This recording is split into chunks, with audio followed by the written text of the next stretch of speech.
Happiness is everyone's right and no one should take it away from you.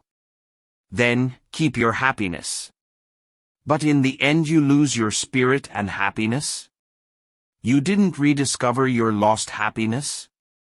In this video, we'll help you find your happiness in 3 easy ways. Keep watching until it's over.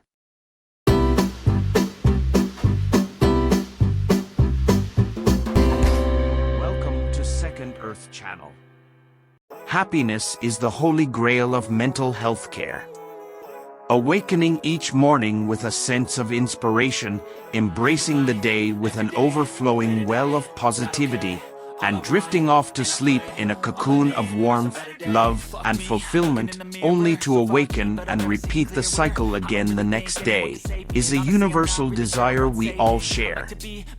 Yet, the elusive nature of happiness prevents us from ever fully embracing it. The human experience is a delicate balance of navigating the highs and lows that life throws our way. Some days effortlessly fall into place, seamlessly fitting together like the pieces of a puzzle. Other days, however, feel like an ongoing defensive struggle or a desperate attempt to minimize the damage.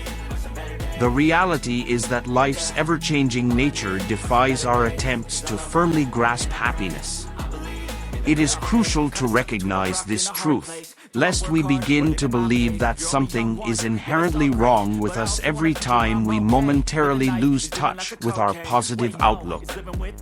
Equally important is the understanding that happiness presents itself in various forms and flavors.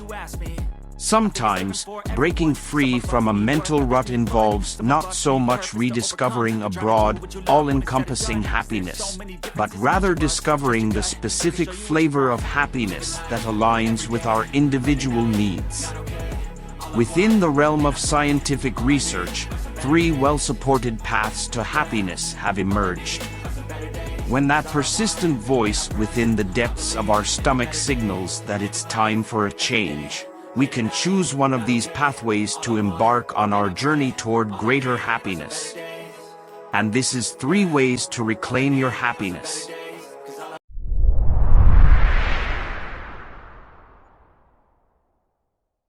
Tap into passive happiness. Number 1. Tap into passive happiness.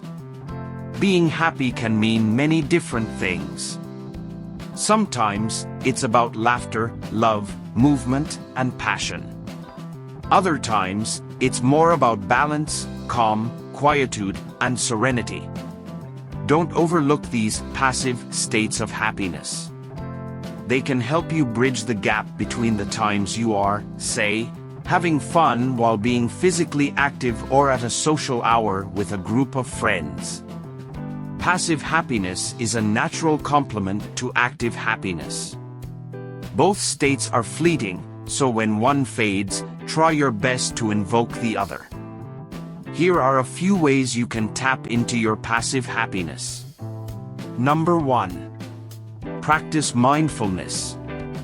Focus on the present moment, act purposefully, and allow your internal thoughts to enmesh with your external environment. According to a recent study published in Acta Psychologica, mindfulness can help mitigate emotional dysregulation. Number 2. Be grateful. Take time throughout the course of your day to reflect on the things that are most important to you. Spend time in nature. Show appreciation for others and be thankful when you receive it back. Number 3. Forgive. Let go of the past. Don't harbor resentment or hold grudges. One study published in the Journal of Personality and Social Psychology found that forgiveness, as opposed to revenge, helped restore people's sense of humanity and belongingness.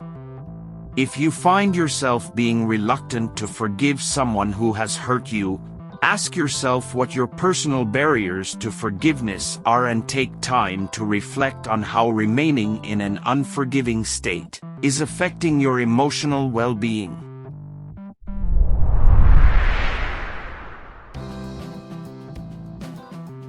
Tap into flow states. Number 2.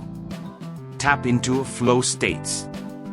Another pathway to happiness has to do with finding and engaging in activities that capture all of your attention.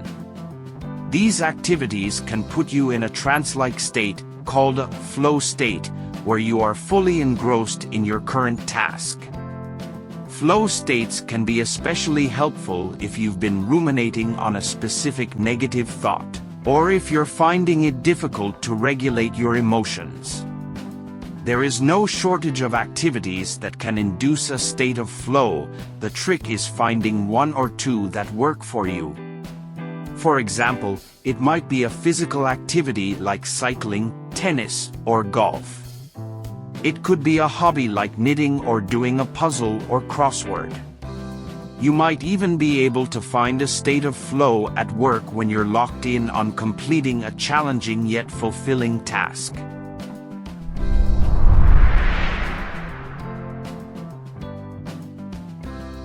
Tap into meaning. Number 3. Tap into meaning. A third pathway to happiness has to do with using your strengths to contribute to a cause that is greater than yourself.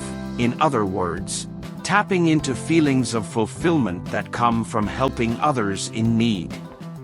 This can be counterintuitive because it often involves hard work and sacrifice. However, knowing that you are using your energy to create a positive change in the world can reinstill that warm glow you feel when you know your efforts are not being wasted. A recent study published in PLOS1 found that meaningful endeavors such as acts of heroism, parenthood, and educational and occupational achievement almost always involve some amount of pain and sacrifice. However, they imbue us with a strong sense of meaning and commitment as, 1. Effortful behavior is more likely to lead to a sense of competence, and 2. Undergoing difficult endeavors with other people builds social bonding, which is also a powerful source of meaning.